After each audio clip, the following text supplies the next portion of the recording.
એક તમાર કોની વાર્તા સાંભળવી? ભૂતકી. પછી તમને ડર નહીં લાગે? ના. તો ચલો કહું. એક દિવસ તમારા જેવા નાના નાના છોકરાઓ હતા. કોણ હતા? નાના છોકરા. એ રાત્રે રમતા હતા. એટલે એમને દૂર દૂરથી એક અવાજ આવતો હતો. છોકરું રોતું હોય ને એવો અવાજ આવતો હતો. એટલે છોકરા કે ચલો આપણે જોઈએ. બધા બહાદુર છોકરાઓ હતા. કેવા હતા? શક્તિમાન હતા. એટલે આપણે જોવા જઈએ. મને બીક લાગતી. છોકરાઓ કે અમને બીક લાગતી નહીં. પણ એક છોકરો હતો ને ડરપોક હતો. એ તો એ ગયો નહીં. પછી શું થયું? ધીરે ધીરે ધીરે છોકરાઓ ધીરે ધીરે તળાવ આવતું હતું. એટલે તળાવના પાર કરેલી હતી. એટલે પાર ઉપર ચડી ધીરે ધીરે જતા હતા. એમાં છોકરાઓને તો બીક પણ લાગતી હતી. પણ આમ કેવા હતા? બહાદુર હતા.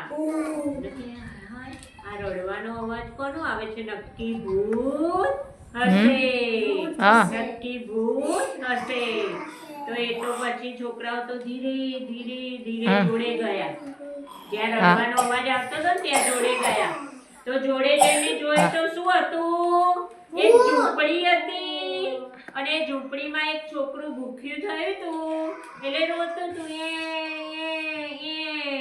અને બધા શું સમજ્યા કે આ તો ભૂત છે. જન્નત બધા શું સમજ્યા કે આ તો ભૂત છે. ભૂત હોય એ તો ખાલી આપણો વેમ છે. દુનિયામાં ભૂત હોય નહીં.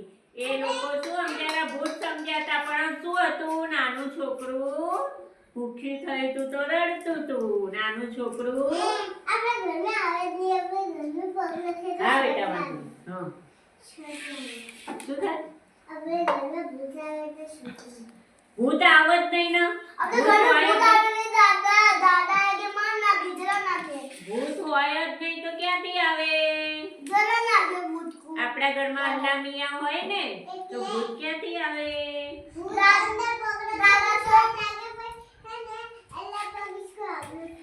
એવું કઈ